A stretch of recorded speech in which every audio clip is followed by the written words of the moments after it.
Vapour absorption refrigeration system বা ভিএআরএসে আসলে কি হয়? প্রথমে আমরা এখান থেকে শুরু করি।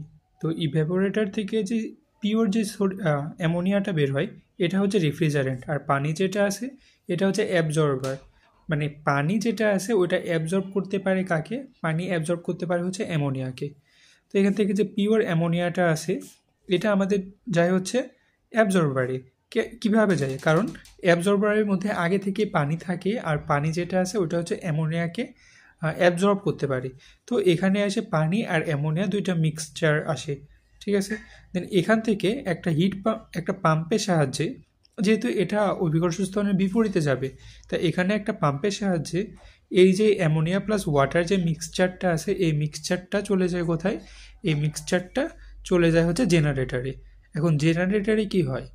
জেনারেটরে এখানে আমরা এক্সটার্নাল কোনো সোর্স থেকে হিট দিই। ওই হিটটা হতে পারে সোলার এনার্জি বা ইন্ডাকশন হতে পারে, বা লাইক কোনো বয়লারও হতে পারে। তো এখানে আমরা এক্সটার্নাল সোর্স থেকে হিট দিই। এখন এখানে অ্যামোনিয়ার যেই বয়লিং টেম্পারেচার আছে আর পানির যে বয়লিং টেম্পারেচার আছে, দুইটাই তো এক না, তাই না?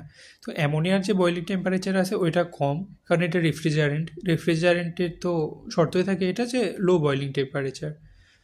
আর এখানে যেই পানি আছে, পানির অবশ্যই কি বয়লিং টেম্পারেচার 100 ডিগ্রি সেলসিয়াস।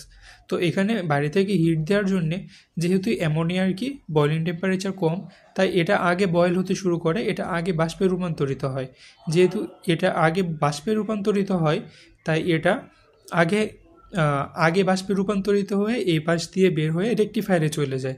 কিন্তু একটা টুইস্ট, এখানে অ্যামোনিয়া বাষ্পে রূপান্তরিত হয়েছে ব্যাপারটা কিন্তু এরকম না। এখানে কিন্তু কিছু পরিমাণ পানিও বাষ্পে রূপান্তরিত হতে পারে, তাই না? এখন এই ডিরেক্ট পানি সহ যদি অ্যামোনিয়ার ভিতরে যায়, কনডেন্সারে যাবে, আবার কনডেন্সারে যাওয়ার পরে এটা আইসে কনভার্ট হবে। আইসে কনভার্ট হওয়ার পরে ফাইনালি কী হবে? দেখা যাবে যে এখানে যেই পাইপগুলো আছে বা যে লাইনগুলো আছে, ওই লাইনগুলোতে দেখা যাবে ব্লকেজ তৈরি করে, এই গোটা সিস্টেমটা খারাপ করে দিচ্ছে। তো এর জন্য আমরা এখানে ইউজ করি একটা রেকটিফায়ার। রেকটিফায়ার কী করে? রেকটিফায়ার যেই পানিগুলাকে আছে, ওই পানিগুলাকে এই জেনারেটরে আবার ফেরত দিয়ে দেয়। আর এ পাশ দিয়ে যে পিওর অ্যামোনিয়াটা আছে, পিওর অ্যামোনিয়াটা এখানে কী হিসেবে যায়? এখানে অ্যামোনিয়া ভ্যাপর হিসেবে যায়। এই ভ্যাপরটা কনডেন্সারের মধ্যে দিয়ে যায়। কনডেন্সারের মধ্যে দিয়ে কনডেন্স হয়, কী হয়? লিকুইড হয়। লিকুইড হওয়ার পরে এটা এক্সপেনশন ভালভের মধ্যে দিয়ে যায়, কী হয়? এটার আয়তন আরও বৃদ্ধি পায়। আর ইভ্যাপোরেটরের মধ্যে দিয়ে যায়, কী হয়? এটা হচ্ছে, যেহেতু এখানে লিকুইড ছিল, এখানে লিকুইড আছে, আর এখানে এসে এটা কী হয়? এখানে এসে এটা আবার পিওর অ্যামোনিয়া যেই ভ্যাপর ফরম্যাটে আছে, ওই ফরম্যাটে আবার এপাশে ঢুকে।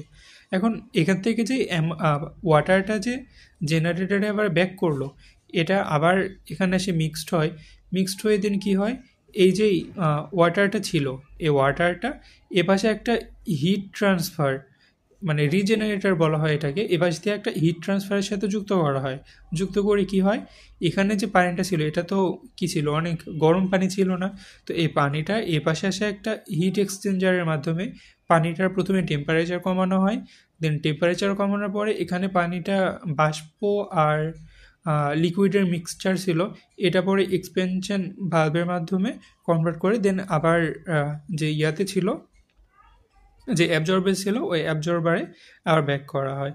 তো এটাই ছিল ভ্যাপর অ্যাবজর্পশন রেফ্রিজারেশন সিস্টেম।